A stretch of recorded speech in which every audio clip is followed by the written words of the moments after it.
Salut à tous. Chaque archéologue dans le monde partage le même rêve: exhumer un artefact ou faire une découverte qui pourrait potentiellement réécrire l'histoire telle que nous la connaissons. Une telle découverte a le pouvoir de remettre en question et même de renverser les récits établis, révélant de nouvelles perspectives sur notre passé et changeant fondamentalement notre compréhension de la civilisation humaine. Dans cette vidéo, nous vous présentons une série de trouvailles incroyables qui ont accompli exactement cela. C'est parti. Roman graphique. Cette première découverte parlera vraiment à ceux d'entre vous qui sont fans de bande dessinée. Une découverte révolutionnaire a été faite en juillet 2022 qui pourrait ébranler les fondations même de l'histoire du roman graphique. Il a toujours été cru que les romans graphiques sont un phénomène littéraire relativement nouveau, mais maintenant, un roman graphique auparavant inconnu est apparu, remontant à la Première Guerre mondiale, en faisant potentiellement le premier roman graphique autobiographique au monde. Le roman en question est intitulé « Voyage et aventure d'un bon petit Allemand au pays des kangourous » et a été dessiné par un caricaturiste allemand nommé Friedrich, qui a été détenu dans un camp d'internement australien de 1916 à 1919. La bande dessinée suit la vie d'un personnage autobiographique qui commence une nouvelle vie en Australie et est soupçonné d'être un espion pendant la guerre. Il est fort probable que ce soit l'histoire de Friedrich lui-même, mais nous ne pouvons pas explicitement confirmer cela, car on pense qu'il aurait pu écrire et dessiner sous un pseudonyme. La découverte de ce roman graphique auparavant inconnu est significative non seulement comme un ajout au patrimoine culturel de l'Australie, mais aussi parce qu'elle pourrait potentiellement réécrire l'histoire des romans graphiques tels que nous la connaissons. Manuscrits anciens. Nous continuons avec des manuscrits anciens d'une importance religieuse datant du 1er au 3e siècle avant Jésus-Christ. En 2022, des chercheurs ont déroulé et numérisé de la littérature bouddhiste Gandhar-N qui a été trouvée dans le nord-ouest du Pakistan et l'est de l'Afghanistan et est maintenant conservée à la Bibliothèque du Congrès à Washington aux États-Unis. Les rouleaux contiennent d'importants enseignements bouddhistes, y compris le Dhammapada, le Sutra du rhinocéros et divers commentaires d'Abhidharma, et ont probablement été écrits par des membres de l'école bouddhiste du Dhammachakra, mais ce n'est pas tout. Il y a des paragraphes et des enseignements supplémentaires dans les rouleaux nouvellement découverts, signifiant que la découverte pourrait potentiellement réécrire l'histoire du bouddhisme, fournissant de nouveaux points de comparaison pour les traditions précédemment connues. Au fur et à mesure que les chercheurs continuent d'examiner les manuscrits, ils s'attendent à découvrir encore plus d'informations sur la relation complexe entre la transmission orale et textuelle des enseignements bouddhistes. Le Gandhara a joué un rôle crucial dans l'Ancien Monde, servant de carrefour pour diverses cultures et traditions religieuses. C'est ici que les enseignements bouddhistes ont été centralisés et diffusés vers d'autres parties du monde, y compris la Chine et au-delà. Ce processus a peut-être commencé avec ces rouleaux. Temple ancien. Les archéologues, restaurant le célèbre petit temple dorique dans l'ancienne ville grecque de Paestum en Italie, ont fait des découvertes remarquables qui pourraient potentiellement changer l'histoire connue de la ville. Les dernières trouvailles ont été réalisées lors de la restauration en cours d'un temple grec découvert en 2019 près des murs de la ville de Poséidonia, qui est connue aujourd'hui sous le nom de Paestum. Les nouvelles découvertes incluent un piédestal en pierre avec des marches, des décorations de toit en terre cuite, colorées avec des gouttières en forme de lion, une gorgone, un autel avec des rainures pour recueillir le sang des sacrifices, 7 têtes de taureaux et des offrandes votives représentant Eros chevauchant un dauphin. En d'autres termes, c'est un temple dans un temple. Le temple nouvellement découvert est un périphérique dorique plus petit qui précède l'ère hellénistique, mesurant 15 mètres par 7 mètres. L'analyse des décorations en argile ornant ces murs suggère qu'il a été fondé au premier quart du 5e siècle avant Jésus-Christ, période pendant laquelle certains des bâtiments monumentaux les plus importants de la ville, tels que le temple d'Héra et le temple d'Athéna, ont été construits. Les découvertes sont significatives car elles éclairent l'autonomie artistique et culturelle de la communauté de la ville et remettent en question la croyance selon laquelle les premières colonies se contentaient de copier les œuvres de leur métropole. Période Kofun. Voici une découverte choquante de septembre 2021 qui pourrait réécrire l'histoire du Japon. Pendant ce mois, les scientifiques ont trouvé des preuves d'un groupe d'ancêtres jusque-là inconnus qui a migré vers le pays pendant la période Kofun. En utilisant les génomes de 12 individus à travers le Japon, les chercheurs ont découvert qu'un groupe de personnes génétiquement distincts est venu au Japon pendant cette ère, qui a commencé il y a environ 2000 ans. Ce groupe d'ancêtres venant d'Asie de l'Est, étaient probablement des personnes Han de la Chine ancienne, selon l'auteur de l'étude. Jusqu'à présent, il était cru que les origines génétiques des populations japonaises modernes étaient de composer de deux groupes, les chasseurs-cueilleurs Jomon, qui vivaient pendant la période Jomon, et les agriculteurs qui ont migré vers le Japon pendant la période Yayoi. Cependant, la découverte de cette troisième origine génétique suggère que l'histoire du Japon est plus complexe que ce qui était précédemment pensé. Cette percée a des implications importantes pour comprendre l'évolution culturelle et génétique du Japon moderne, et pourrait même éclairer l'histoire plus large de l'Asie de l'Est. Les résultats sont considérés comme controversés au Japon, mais il est impossible de contester la science. Avant de continuer, je voudrais vous demander de vous abonner à la chaîne. Ça ne coûte rien. Ensemble, nous sommes plus forts. Canon pivotant portugais. Dans une découverte fortuite et accidentelle qui pourrait potentiellement réécrire notre compréhension de l'histoire maritime, un garçon de 13 ans de Darwin a déterré ce qui semble être un canon pivotant portugais du XVIe siècle dans le territoire du nord de l'Australie en 2012. Cette trouvaille passionnante a captivé les historiens et les passionnés de maritime car elle suggère que les Portugais auraient exploré les côtes australiennes bien plus tôt que ce qui était auparavant pensé. Le canon pivotant, un type de petit canon monté sur un support pivotant, était une arme commune à bord des navires portugais au XVIe siècle. On croit que le canon a été perdu ou abandonné lors de l'une des nombreuses expéditions maritimes portugaises de la région.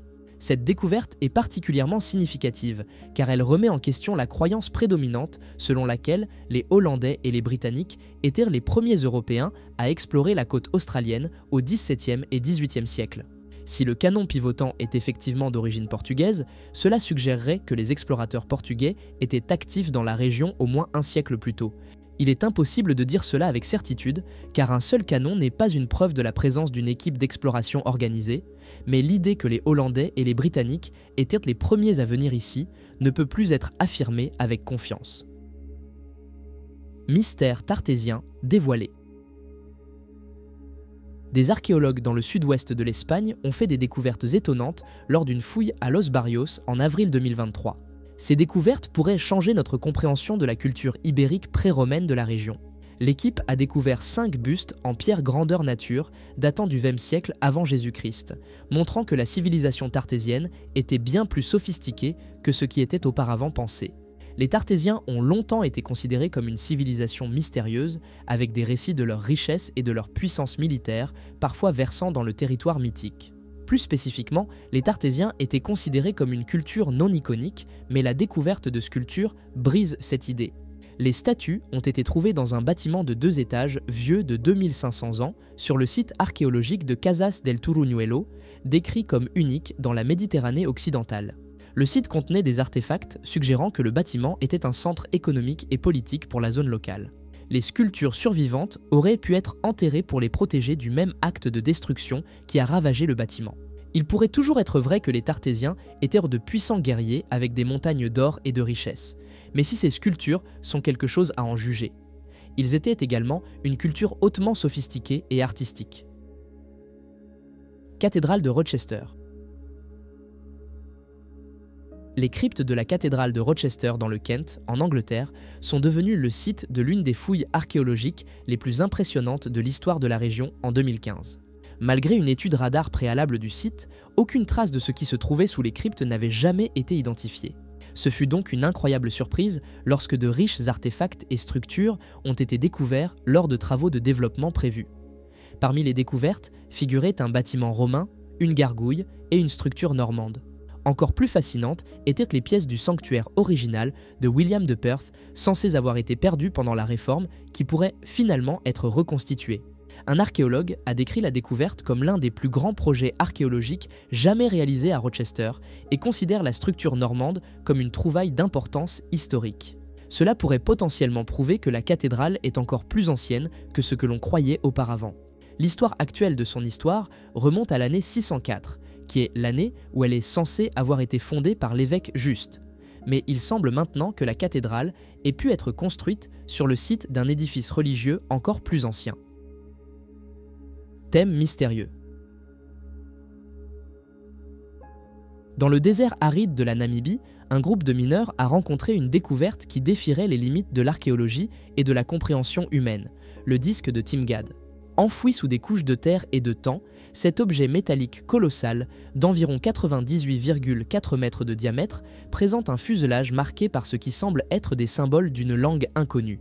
Les travailleurs, initialement à la recherche de dépôts de minéraux rares, se sont trouvés face à ce que beaucoup appellent des preuves d'une civilisation ancienne et avancée, ou même de visiteurs d'autres mondes.